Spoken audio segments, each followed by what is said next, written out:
So in Turkey, there's these mass protests right now. At least 2,000 people showed up for the most recent one for good reason. There's two issues that are significant. One is that the government is pushing for and has already passed, but it needs the approval of the president. The prime minister, who's really the power in Turkey, has already approved it, but and his party passed it through parliament. But now the president just has 15 days to give the final stamp of approval on it. And what it would do is it would largely tighten the controls on the internet, meaning that if you're an opposing voice to the Turkish government, well, perhaps you're not going to be heard quite as much, right?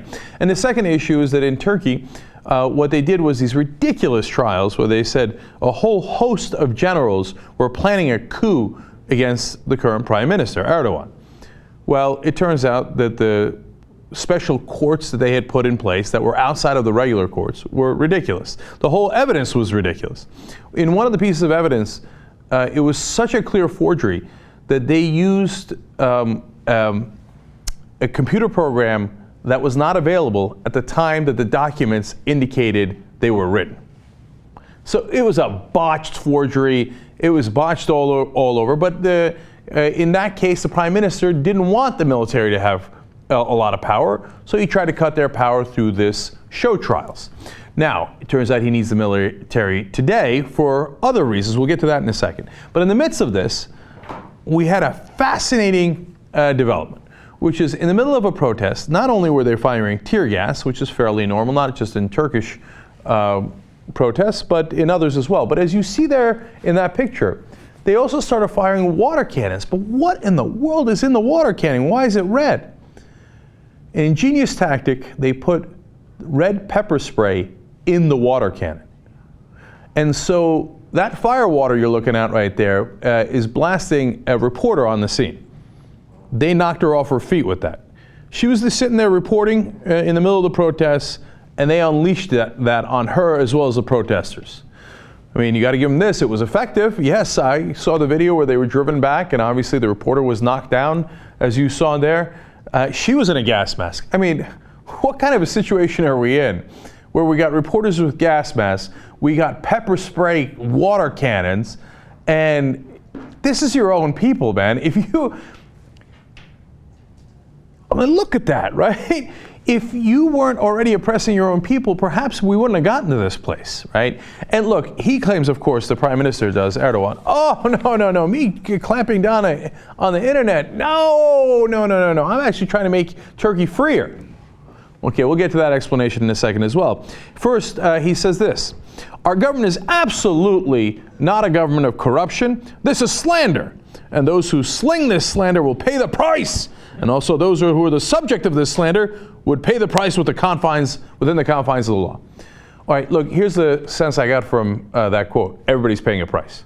Okay, pepper spray water cannons for everybody. The people doing the slander, the people getting slandered. I don't know why the people getting slandered have to pay the price either, right? But in this case, basically what he's saying is, if you speak out against my government, I will consider it slander. I'll make sure that I'll censor the internet so that doesn't get out, and then I'll imprison you for good measure.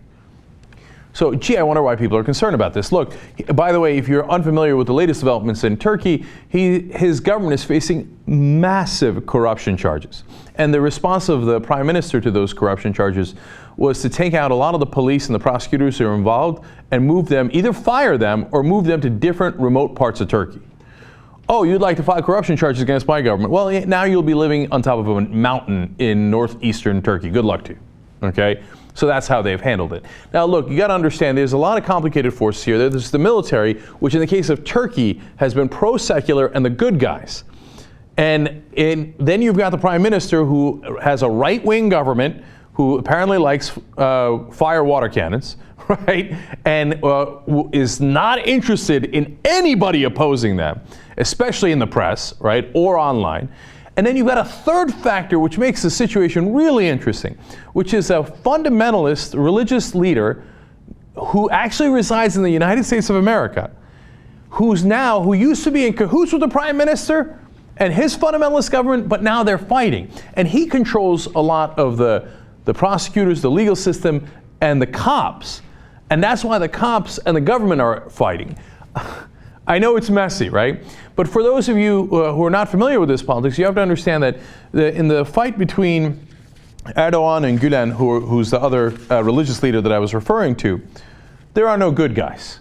It's basically the equivalent here in America of the Tea Party fighting with, Republican Party establishment who's controlled by the multinational corporations. So no one wins in that fight. So now, what is, of course, even more problematic is when you arrest the military on false charges, and especially when they've been historically in Turkey, the protectors of the people. And that's, I know it sounds weird to everyone else, but that's been the history in Turkey. And then you have Erdogan trying to explain the internet censorship for everyone else. He says, these regulations do not impose censorship at all on the internet. On the contrary, they make it safer and freer. So when I pass a law that says I can control what goes online, I'm just trying to free you into a jail cell if you say things I don't like. In fact, Al Jazeera reports an Azeri journalist and blogger was deported on Friday from Turkey because of his message on Twitter criticizing the government, according to his newspaper Zaman. Now, Zaman is controlled by the fundamentalist Gulan that I had told you about, and so you can take that with a grain of salt because these guys are battling one another, but the guy was kicked out of the country for something he said on Twitter. But I'm sorry, I meant he was made free to leave the country, right? And then if you don't trust Zaman, I hear you on that, but Al Jazeera has broader sources, and they say US-based rights group Freedom House said that over the past year, dozens of journalists have been fired because of government pressure, and government officials' threats against journalists have become common. Turkey, for a long time, has been a shining light of democracy and secular government in the Middle East and in the Muslim world. And we here in America have often put them up as the example to follow. And they have been.